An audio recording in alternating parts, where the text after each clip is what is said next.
Buenas tardes o buenos días. Good morning or good afternoon. Thanks for being here with us in our fifth panel of the colloquium Eugenics, Legacies in Mexico and the Americas.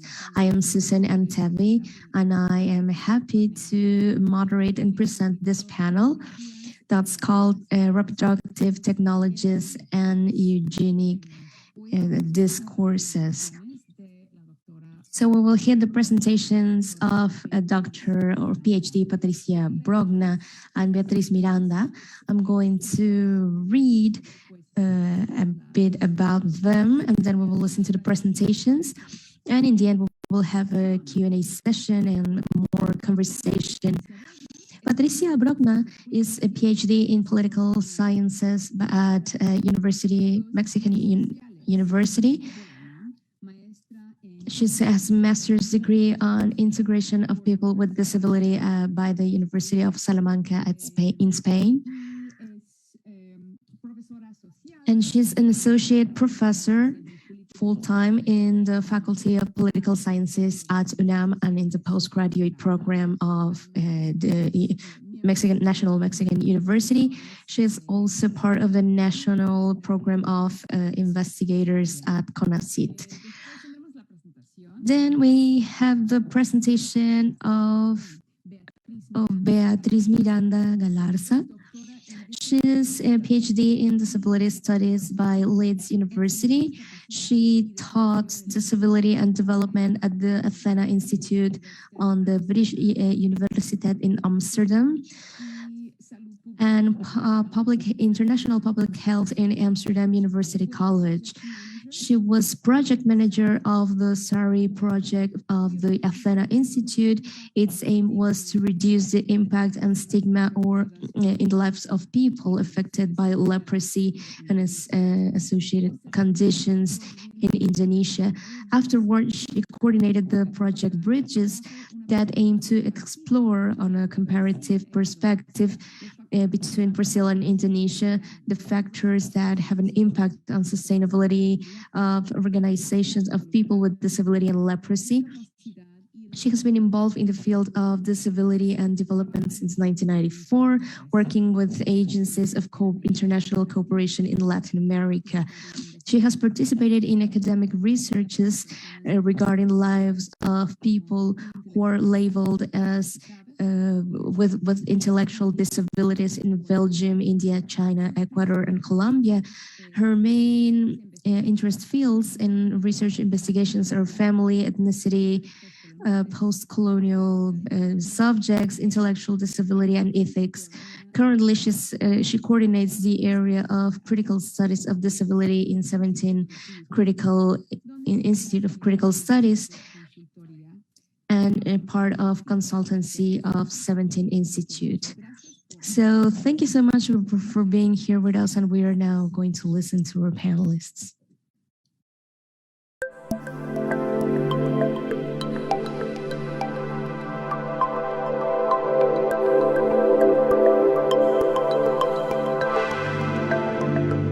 Hello, my name is Patricia Brogna.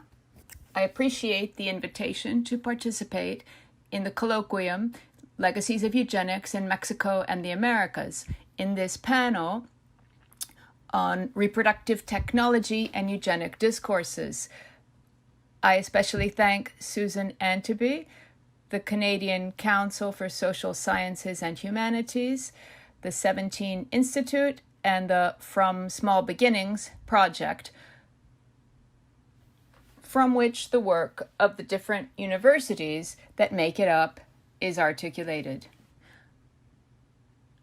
I was interested in talking in this space about reproductive technology and eugenic discourses regarding the issues that are articulated and that allow us to identify overlapping spaces and common threads that we could find between eugenics and genocide in the context of post-human reproduction.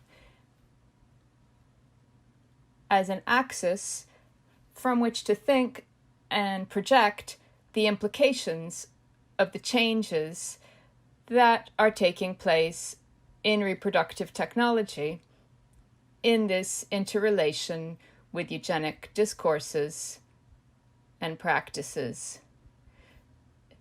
In this double sense of the eugenic as a concept, and at the same time as a new genesis of new humans in which we could think, articulated especially around the theme of disability.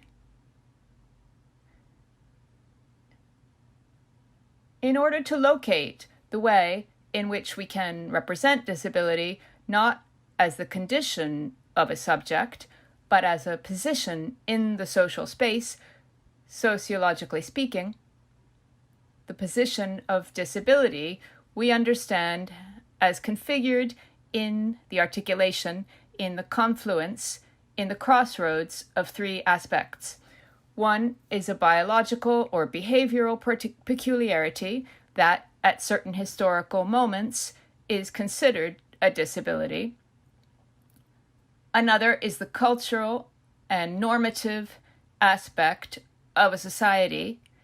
And a third aspect is the economic and political organization of this same society. This model of the crossroads can be found in different works, both in my master's thesis and in the book Visions and Revisions of Disability.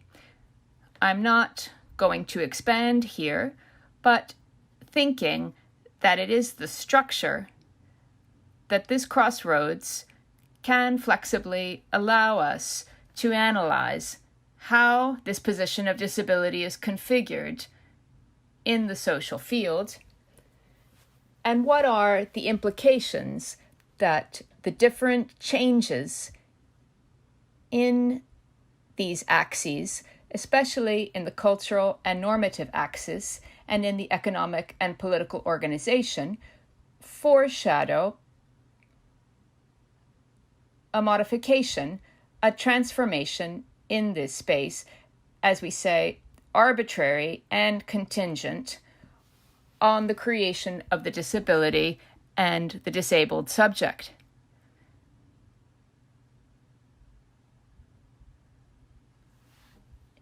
In eugenic terms, so using this idea, I'm interested in considering what are the sources from which this disability position draws today, which can be analyzed by locating it in different historical periods at different moments, as well as in different spaces. One of the aspects that currently configures this disability position most strongly in the social field, this stake, let's say, on the chessboard, is the patriarchal legacy, which is a term that, while engaging a logic, also engages an ideology and a social organization. This idea of the paterfamilias that we have inherited as a culture through different devices of different legitimized discourses, such as legal discourse. And this paterfamilias, which is the one that represents patriarchy, refers to a male person that is not subject to the power of others. And this concept is a concept that we still carry in our cultures, since this person, who is not subject or who is not subjectable to the power of others, also represents the others, these subhumanized beings, proto-humanized through different discourses that are articulated and reinforce this position in the social field. Another aspect in the economic and political terrain that today configures this space of disability is neoliberalism. And here we have to refer to many authors who are working deeply to try to explain the complexity that neoliberalism has implied for our societies. Mbembe, for example, speaks of the becoming black of the world, of this event, and of this experience. He mentions that the roots of neoliberalism follow from three moments: the dispossession and the Atlantic trade, the anti-colonial struggles, and the dismantling of apartheid. And he also adds, as another factor, the planetary expansion of markets at the beginning of the 19th century.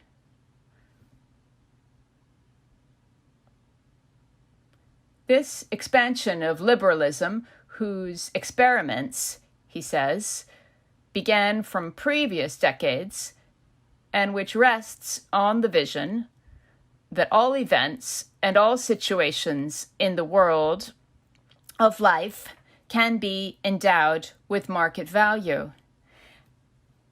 And this statement is important because we are going to return to it at the end of the presentation. Another factor that in the cultural, normative, and also in the political terrain frames and defines the position of disability is the clinical discourse, the medical discourse, and no genealogical analysis of how disability is constructed can exclude the techniques of the body, the practices of government, the apparatuses and devices of verification and control through which this idea is sedimented, that there are sick or abnormal subjects and that these people or these beings are subjected as such.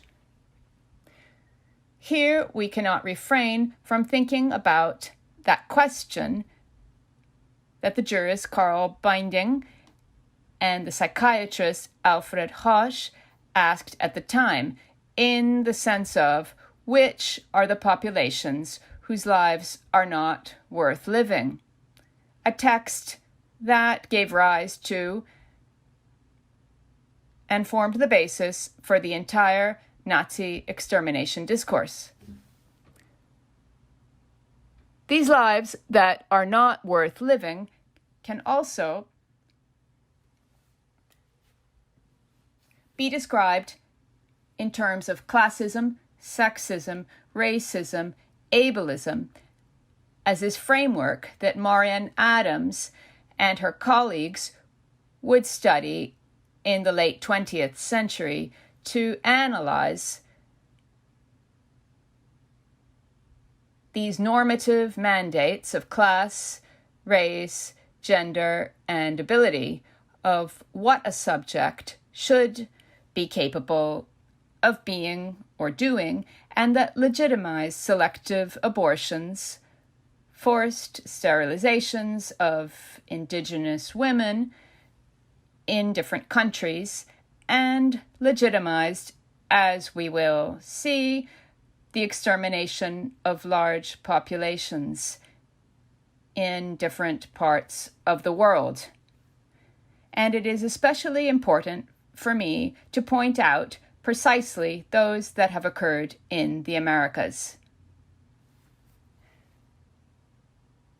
And they also legitimized the possibility of generating exhibitions or samples of subjects in human zoos that took, for example, indigenous people from Latin America and other parts of the world to be exhibited in Europe. These, I repeat, these subhumanized subjects, or understood as proto-humans, as not yet human. We recover here in this text, published in 2012, John Langdon Down, who proposed in the year 1866 in a text that was published later, already proposed an ethnic classification of subjects with idiocy, as it was called at that time. And these ethnic categories, or variables that he identified, were the Ethiopian, Malay, Negroid, Aztec, and Mongoloid, that survives today with this term for what is more scientifically known as Down syndrome, precisely, and that referred to the physiognomy of the Mongolian population. We can see how, from different sources, there were discourses and practices that were configuring the idea that disability actually existed. There was a person with a disability, the subject with a disability, and that represented and implied a particular position in the social field.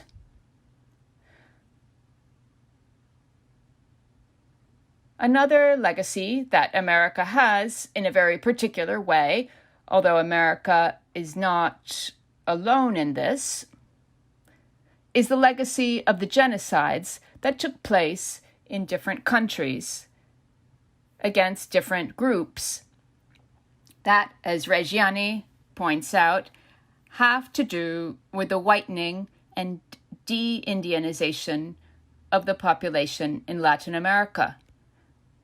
In the particular case of Brazil, there is also a hybridization between the original population, the Portuguese population, and the African slaves, the enslaved people of Africa. These practices and these legitimations that were made of the extermination of the original populations in America, we remember the case of Canada with the discovery very little time ago of burials of children in spaces of schools for indigenous populations. And we also remember the extermination of the Ona population, for example, from the Selknam population in southern Chile and from Argentina in Patagonia, which caused a population of 4,000 people to be exterminated in less than 90 years. The last topic that I would like to consider, we are showing here an image where you see an indigenous woman from Peru, which is one of the countries where the forced sterilization of indigenous women had a strong presence. And I had prepared 2 minutes of a video.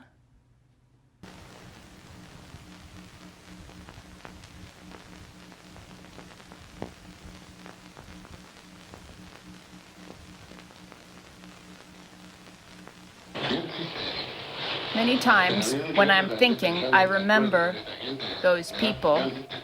It really makes me sad after having so many people, and today there isn't one. One thinks, and it creates a unique sadness. I remember so-and-so, so-and-so, half relatives of my parents, and that I have also lived there with them, and that at last I had to be alone. Then it was necessary to assassinate, let them kill, or let defenseless peoples die of diseases in order to appropriate their lands. However, this is how Tierra del Fuego and almost all of America were colonized, and so it continues to be colonized.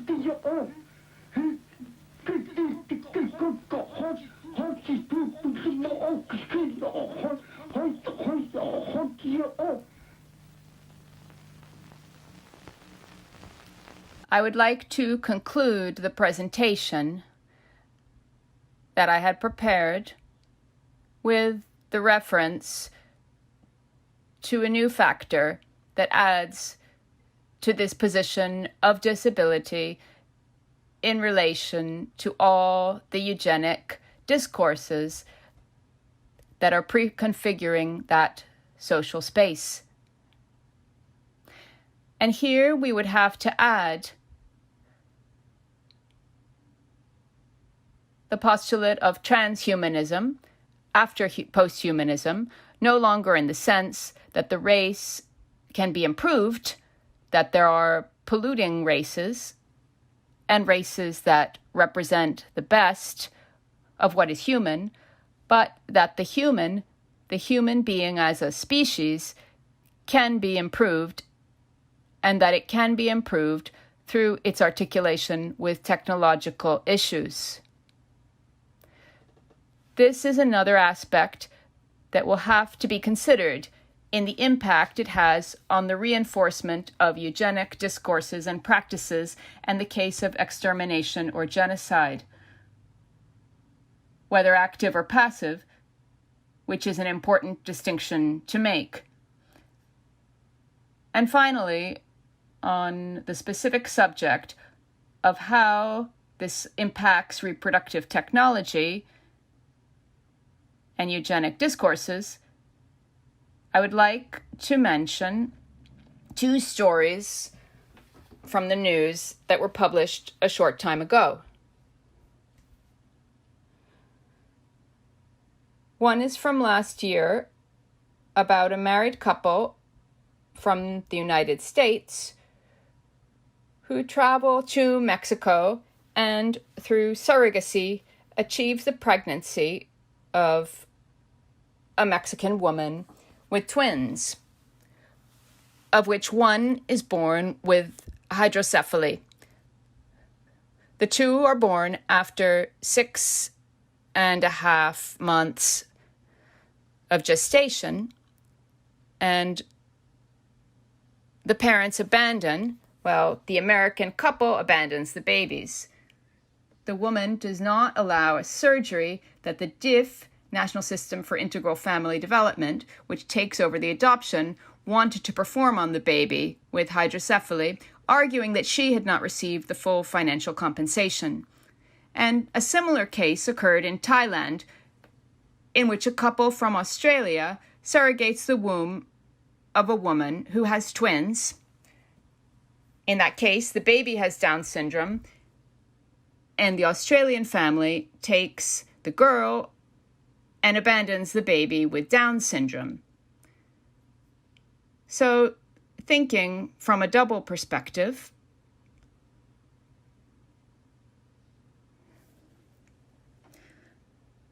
not only in relation to disability, how this position has been generated in the social field, but also from reproductive technologies, how can we understand the impact of neoliberalism in this sense of the surrogacy of wombs, and at the same time, the impact of posthumanism in the sense that it is not only the race, but also the species, the human species in particular, that can be improved.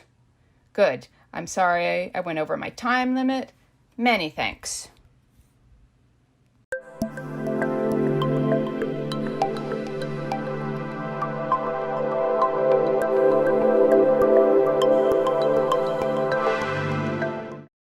Muchísimas gracias por estar presentes en esta nueva mesa. Thank you very much for being here in this discussion table. In this colloquium that was organized, I thank Susan for the possibility of presenting a live. Times have been bad with the work we need to do. So I've been compelled to do it like this. I'm going to read my presentation. Obviamente pasaremos a las preguntas junto con las preguntas que haya para la doctora Patricia Brogna. El título de mi presentación se llama... The title of my presentation is The Unbearable Fragility of the Eggs. As you understand, you might understand what I gave it this name. So the debate of eugenics and the contemporary the contemporary studies are based on technology and science. So this has become a public subject. It has to do with genetics and disability. Even before the pandemic, we had a discussion around the movement of people with disability. So the discussion or the dialogue, as Rabino said, it will involve certain people of the academic world. So in a discussion about disability organized by the Center Congenetic Society in 2017,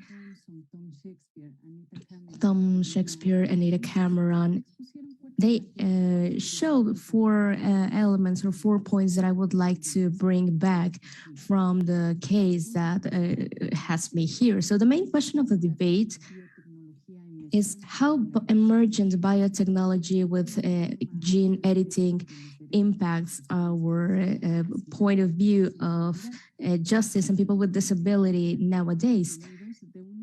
It appeared in some articles of the magazine The Economist in 2015, which was called Editing Humanity, about genetic enhancement. You can check it out in the next slide. So this review had 5 main problems regarding this subject. First, the risk for human life. Second, the use of genetics as a therapy, as an instrument for perfecting humanity. And the third, the peril of creating new visions for people with disability as something that must be prevented at all costs. And 5, the emergence of new sources of inequality, because then it makes a difference between those who can be modified and those who would not. So this idea was stated in order to reflect about genetics, and the responses given by researchers and activists made us think about what's involved and what's at play when we talk about genetics. Garland Thompson, many years ago, has been a person who aims to preserve disability, tried to question the exercise of genetics and what does it mean in neoliberal societies, what she calls design or baby design in this framework. The researcher says that we should question the freedom to decide the future of people in reproductive terms, especially in the case of women. So this apparent freedom is a fallacy created by societies that what they really want is to eliminate diversity. The activists, Cameron and Mingus, both with different types of disability, they defended the necessity of positioning the concept of social justice and disability subject or disability justice. It's a term that has not yet been developed in Latin America within the conversation of genetics. So the intersections between gender, genetics, social class, ethnicity, economic or social status, and disability. This would help us to show this subject into and open it up to a multiplicity of voices.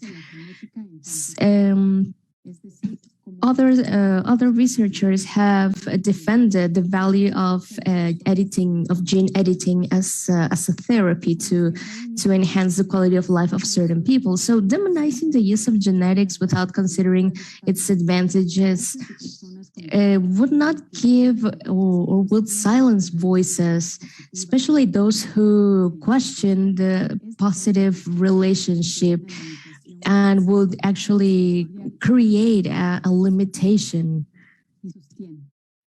And they say, to fix a genetic variation that creates illness might sound as a good thing, but we also need to consider that such intervention supposes that there is a consensus about the limits between normal variation and disability. The positions that I now mentioned are maybe abstract, or maybe too abstract if we don't think about them in a deeper reflexive way. One of the cases that will help us get closer to this incarnation is what we call the syndrome of the fragile X.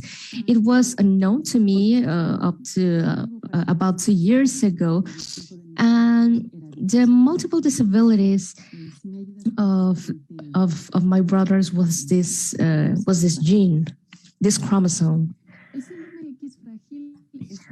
The fragile X syndrome is caused by mutation, that is changes in the FMR1 gene that it's in the chromosome X. This gene gives the instruction to create a protein called FMRP that's necessary for the proper development of the brain. In many people with this syndrome, they have an expansion at the DNA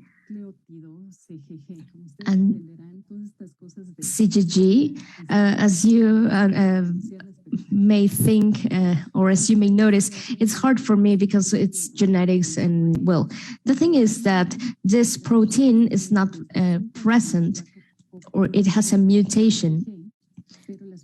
Normal people have copies, but people with fragile chromosome X have more than 200 copies.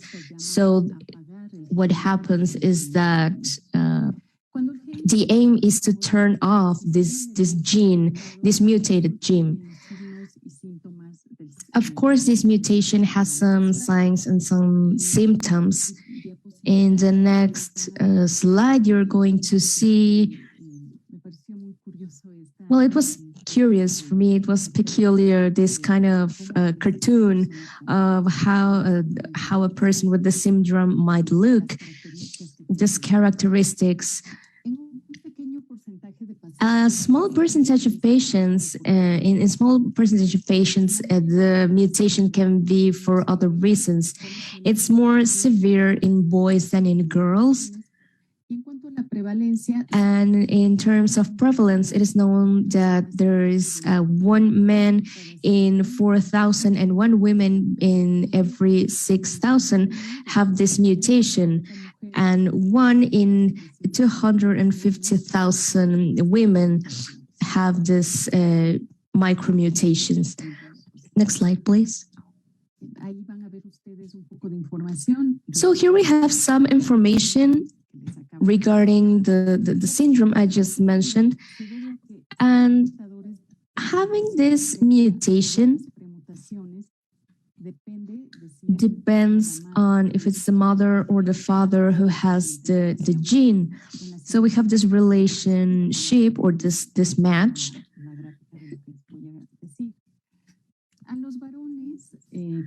For in the case of men, or in the case of males, the syndrome of Fragile X, they are considered as transmitters, as normal transmitters. Their daughters will inherit the gene, and they will result affected, but not the boys. They might get some intellectual disability or other symptoms that you will find in literature. However, all the grandchildren, boys and girls, will have the risk of having symptoms of the Fragile X syndrome.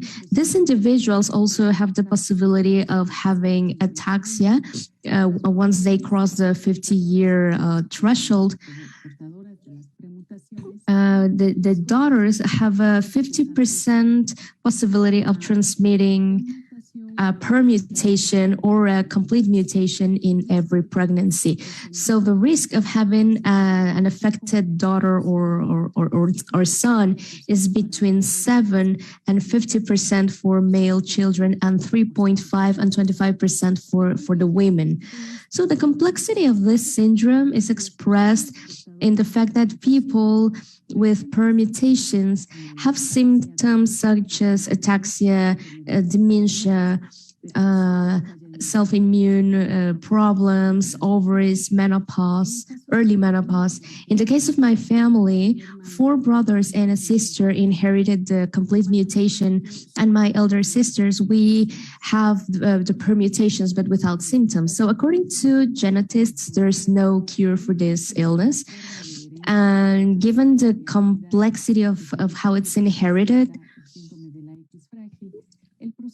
the process of genetic consultancy is complicated, but the pregnancy diagnosis was suggested thanks to fetal analysis with a biopsy. So the different perspectives, we have the Mind Institute of the University of Davis in California. It was founded in 1998 by families of people with autism. And as they mentioned in their webpage, originally they wanted to integrate the work of experts in the different disciplines related to the development of the brain, in order to implement treatments that would reduce the risks of these people and their families. So the genetic studies that were conducted allowed people to know if they have these permutations and what's the level of transmission they carry. In the case of pregnant women, it's even possible to know if the fetus has already been affected. This is written in an article that was published by the Institute, and it gives freedom, and I quote, it gives freedom to women to decide if they want to have any descendants, and other possibilities, as well as decide if they want to take treatments that are conducted on people with permutations, as well as with people who were affected by the mutations. End of quote. So the complexity of the development and transmission of the syndrome has created genetical geographic clusters. That is the prevalence of cases that are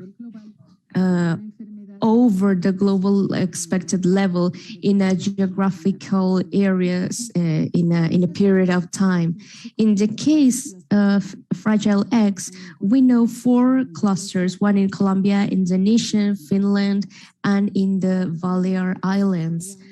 Currently, we have one in Valle de los Lojos in Guadalajara.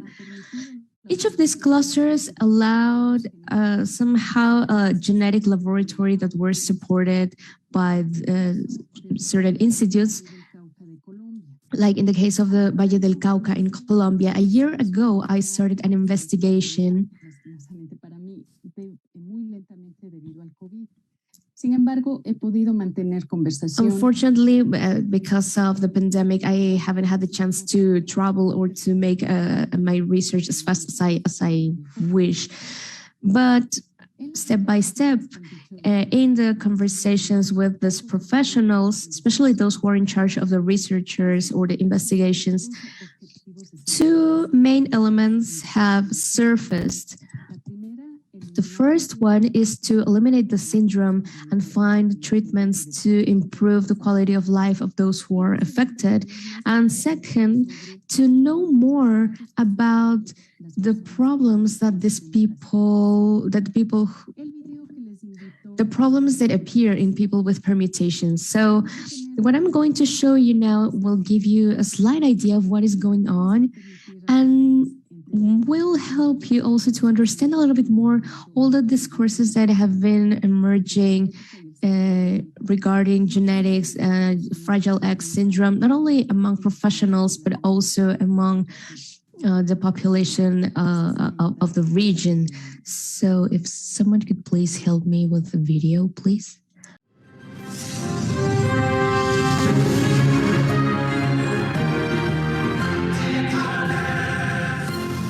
Hoy iniciamos la categoría de salud y bienestar. So here we start the category of health with Sergio Villada. He moved health help with a community center for people with intellectual disability. They were helping hundreds of people in the Valley of Cauca, particularly for people with this syndrome. Ricaurte is a municipality, and its main characteristic is that it's a genetic conglomerate of the X syndrome, Fragile X syndrome. The affected have problems learning, some of them have intellectual disabilities. Yo tengo mis dos hijos que tienen. I have my two children who have Fragile X, my brothers also with Fragile X syndrome. It's tough. It's tough to have ill children. And knowing that I have this illness, well, there's nothing I can do. I have to accept it. Para mi hermano y mis primos, pues yo no. My brother and my cousins, I don't see any future. Así como hemos vivido, así tendremos que morir. Porque no This lo is hay. how we've been living, and this is how we will die. Tengo tantos familiares que son portadores. I have so many relatives that have this Fragile X syndrome, and Fragile X changed my life. I am the only possibility. I am the one who can help those with Fragile X in Colombia. Well, this person convinced an important group to come here and in order to have an impact on the people. In order to help, we need to identify those who have the permutation and might have children with Fragile X. And for this, we will need state-of-the-art analysis, molecular analysis. So I needed to know where to look for. And now we could say, oh, okay, I'm negative, so there's no problem if I have children. And those who are positive, they might say, you know what, now that I know this, I'm not going to have any children. I realized that I have a Fragile X. I'm not sick, but I have it in me. Sergio Villada was the one who could do it, because now we have the possibility of not having more sick population. Sergio currently is managing a project with Fragile X in Ricaurte. Gracias, Tiani. Thank you, Tiani. Well, what you just saw is one of the many videos that are circulating regarding Sergio Villada. He has moved, or he has created a sort of foundation that supports with medicines, and he's trying to create a health center because there's no such thing as a health center there in Recaute. But most importantly, he has promoted that the Mind Institute could come close to this population and establish a series or conduct a series of studies that are still being conducted so that they understand better people with permutations. Now, as you might infer, the description and all the characteristics about Fragile X, philosophical, sociological, and also discussions around the genetic technology are absent not just in Latin America, but in generally speaking. So if we connect this example with what Garland Thompson, Shakespeare, Dominguez, then it's not hard to understand the positions that were mentioned on the experience of those affected by Fragile X. The preservation of disability has to do with exercising diversity and betting for not eliminating the syndrome, but changing the social structures that are adverse to this kind of living. So the question regarding how do we understand a world without syndromes, without disability, leads us to imagine scenarios, impossible scenarios. Even if there were little numbers of Fragile X, the migration processes will still be present. So whenever we talk about disability, we need to reflect about the urgent necessity of preserving communities, either geographical or transnational, like in the case of Ricaurte, or millions of families that are scattered around the world who have the permutations like myself. In clusters like Ricaurte or Indonesia, the Fragile X syndrome is part of their foundation as people. They founded these sectors. They are the ones who have the genes. That's why this mutation is part of the roots of these communities. Many geneticists talk about the founding gene. So it has an important role in the creation of a history of a community. So this is something we should take into consideration when talking about genetic engineering. Now, in the case of Shakespeare, differentiating the suffering and the pain caused by a deficiency or a sort of a disability, and considering disability as a tragedy, and from there, bring upon genetics from its therapeutical contributions, also leaves people in a sort of limbo. As Shakespeare mentioned, it's necessary to open our ears to people with disabilities, especially those who support the elimination of certain types of physiological or intellectual differences.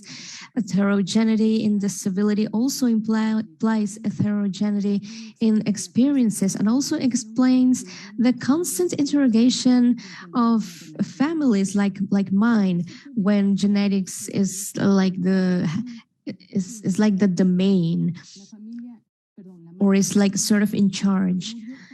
A mother of a child who died 3 years after suffering the syndrome of Tay-Sachs, in an article published in 2013, Rapp mentioned that this mother was the mother no one expects to become. The syndrome of Tay-Sachs has a severe convulsion paralysis and ends up with death, almost always before they get to be 3 years old. Regarding this, the mother wrote, "It was an agony and ecstasies. It was the extreme. It was an endless anguish to see my child suffer and saw him die. And knowing and understanding that he was my son and I loved him even with his disability. When he died, I was happy, I was relieved, but it was terrible because he was no longer with me. However, I would leave everything behind if I could get my child back. End of quote. This declaration could be analyzed from various points of view, ethic or moral points of view. But the most important thing here is the possibility of opening up to the presence of the contradictions within the family of those who live around people with disability and the weight of these contradictions. And how these contradictions are at play when we talk about disability or within a community. Like Ray Ginsburg,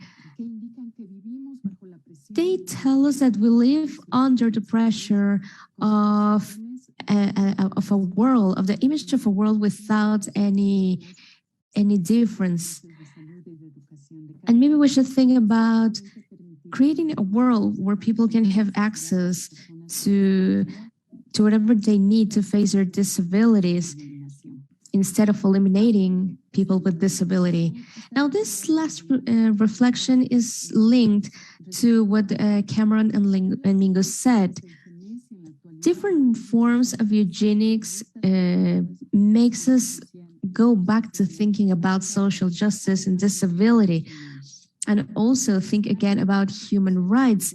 The scenario of a world without syndromes is an illusion. And it's an illusion typical of neoliberal societies.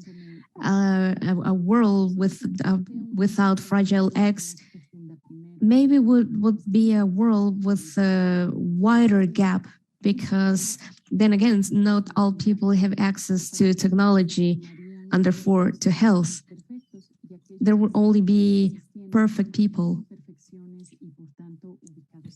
with imperfections and discriminated. For Ruhavenj, about the relationships with a genetic engineer with public policies, and I quote, "The matters of equality and justice related with fields related to genetics should not be confused with those that are a special interest or just another angle to think about the subject, or just as a problem that we need to overcome. The problem is to question equality as a vital framework to democratize science in a wider way in order to help us find ways to fight against some fundamentals about the technology." So the discussion about genetic engineering and disability is always complex and controversial. My personal experience evokes the contradictions. While the life of my brothers and sisters have been marked by inequality and exclusion rather than the physiological problems of the syndrome, my sister, since we are bearers of Fragile X, the idea of eradicating the syndrome makes us wonder. So my experience is living and learning. As Cassandra said, the moment we understand disability as a source of expertise and knowledge, then we can understand why we need to preserve it.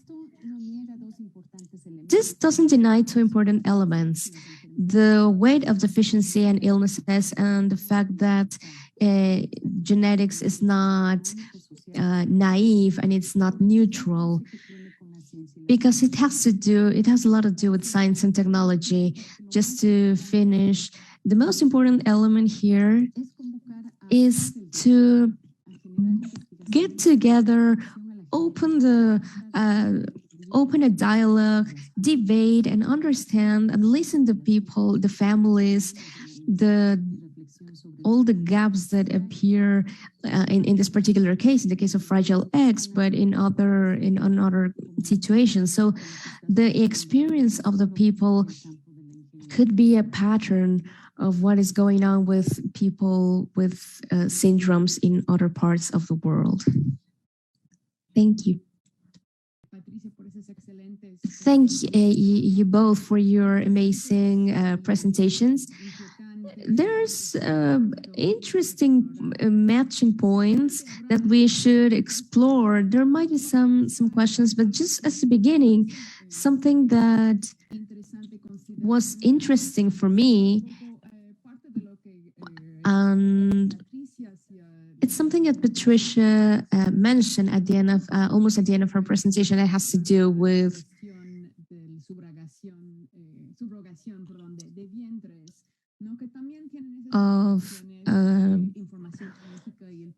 about genetic information.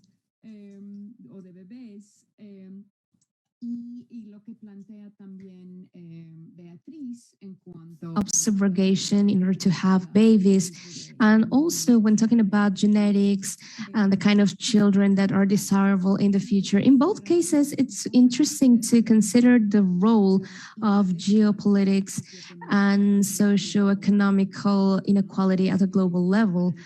Because in the case of what Patricia mentioned about subrogation, it has a lot to do with rights, privileges, the freedom of choosing a reproductive future, people who can travel and buy babies, you know, who can choose a woman to beget a kid, to choose genes and spaces. And in the case of Beatriz, it's also interesting this cluster thing and what kind of privilege or possibilities these communities have at hand, depending on their global location, in order to exercise what we could call freedom or liberties.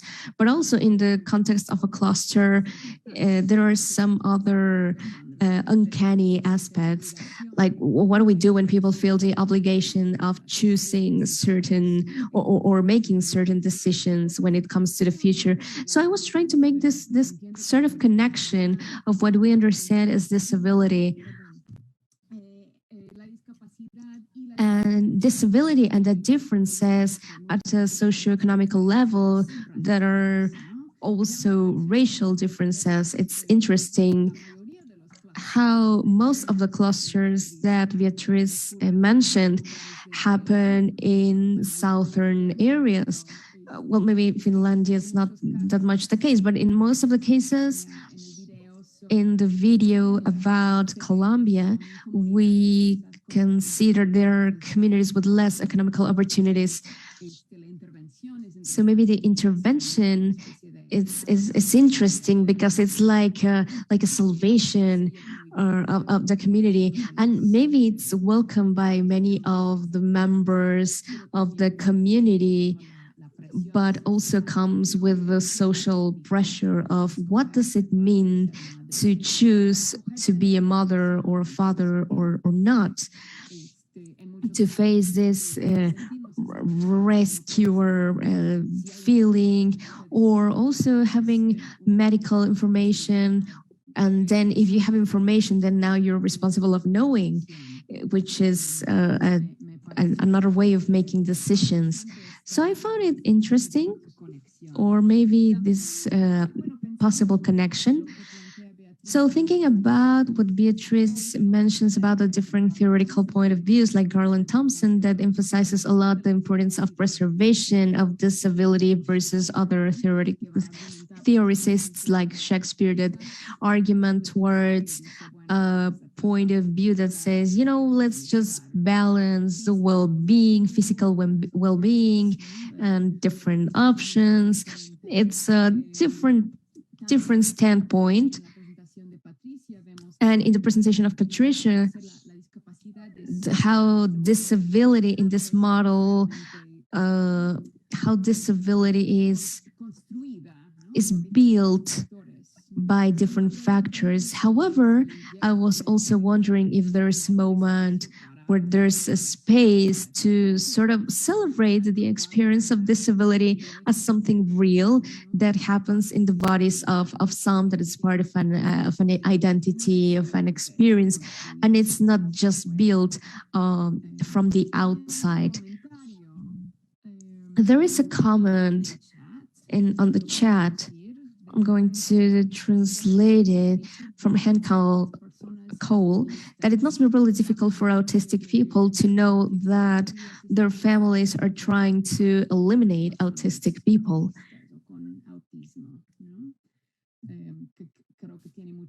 And I think it has a lot to do with what we've heard in these presentations.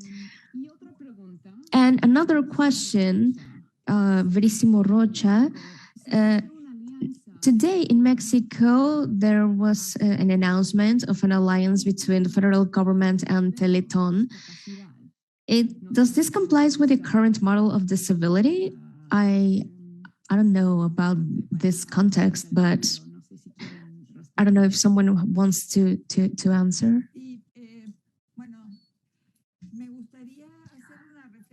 Yes, I would like to make a reference to something that Susan mentioned regarding this particular question.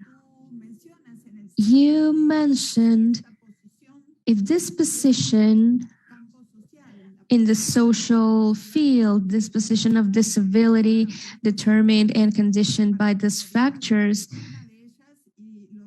and knowing that this particularity is part of it, and I make the match with the presentation of Beatriz, and at some point considering that the reflections can also go through those situations, those genetic situations and health situations that might be prevented. And as the article mentions, how lately no more people with fragile eggs were born.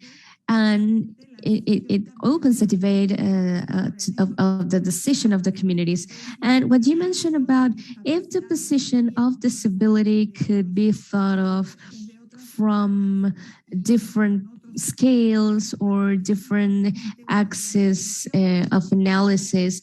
And I think one of the distinctions is that our work talks about the distinction between condition, situation, and position in disability. The condition of disability as an experience, as a way of living the disability that has to do with what you just mentioned, celebrating and living an identity and a life and make plans and carry them out from maybe, I don't know, activism.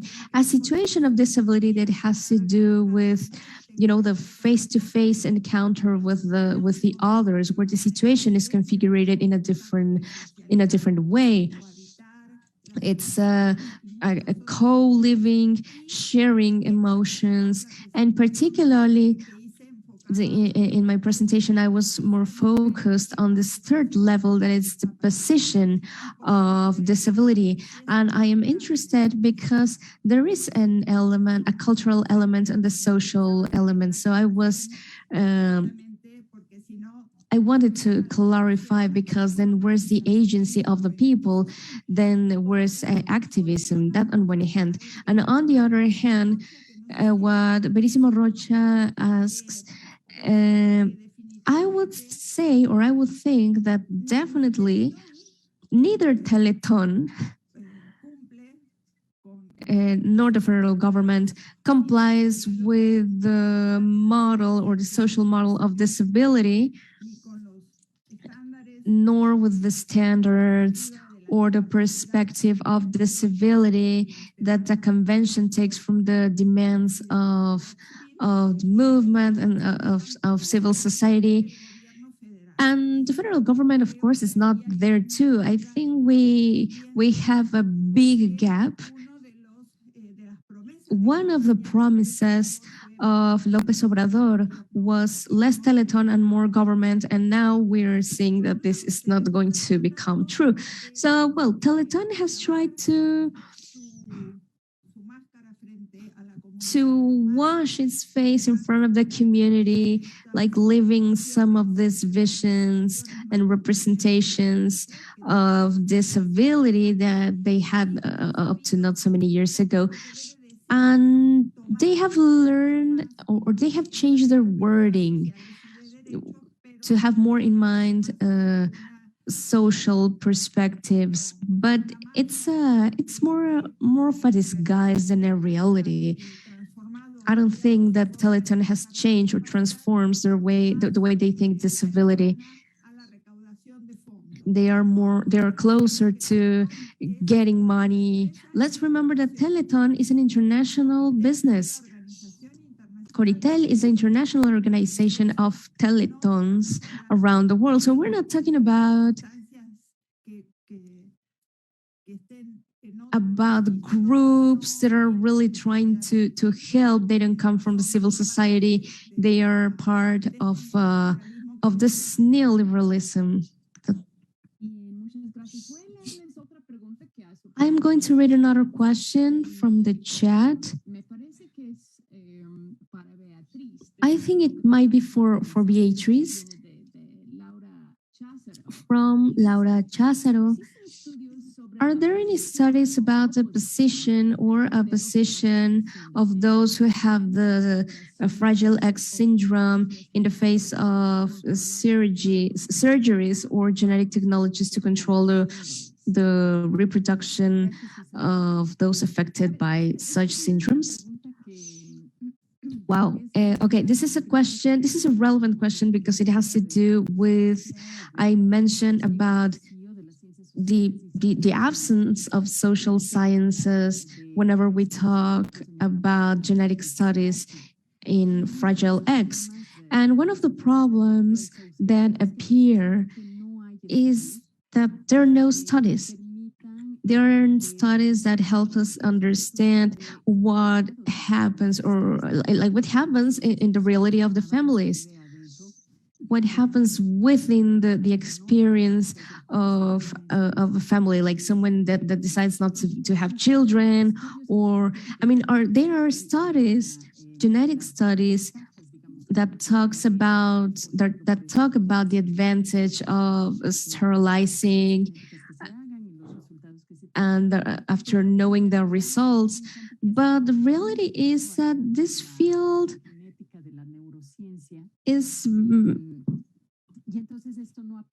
has been left to genetists or to scientists.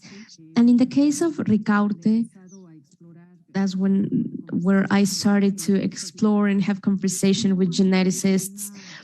There's no possibility of understanding and knowing what is Fragile X. There are many comments of these genetists that within the population, we understand these people with Fragile X as part of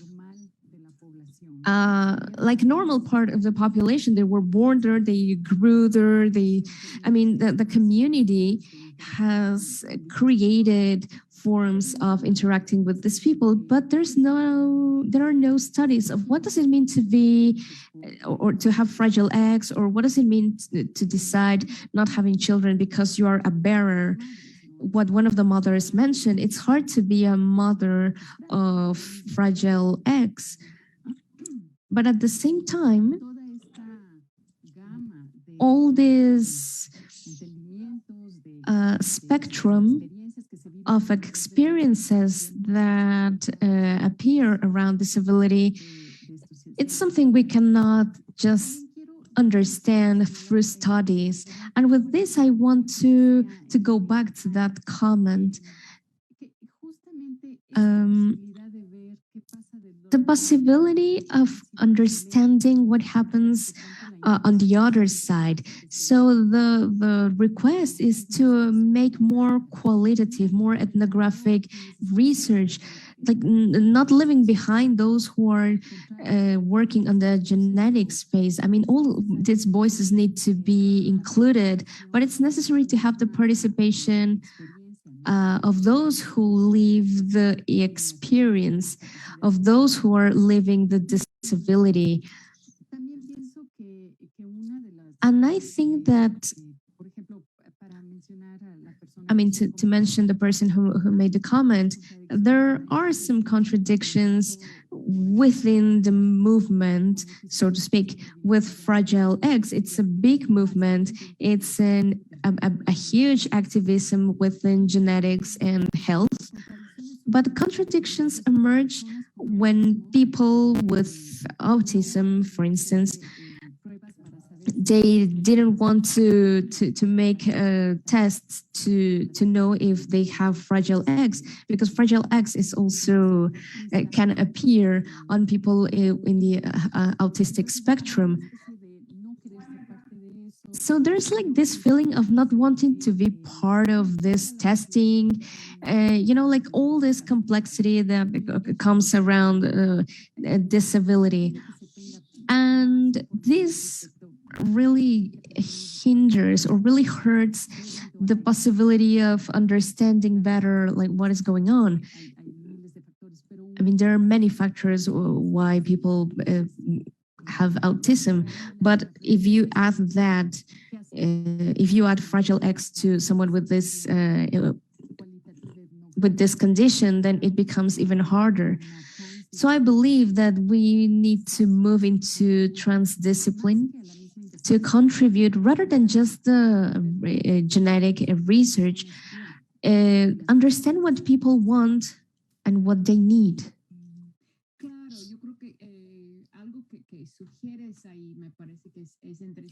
Indeed, what you are suggesting is so relevant.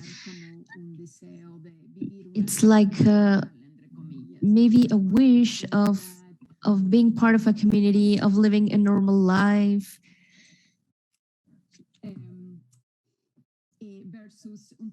Versus living more openly with your difference, something that shows and that makes you different from the rest. And there is a question that is, well, how could we listen to these voices? How can we hear people with fragile eggs or other disabilities? Because you mentioned the community of activists, but then I wonder, in the case of fragile eggs, if there is an alliance, or if there's an alliance with other categories of disability. That might be a question for both of you. We don't have so much time left, but we could briefly think about it. Well, we have to close the panel, unfortunately, but if you can make a very brief comment.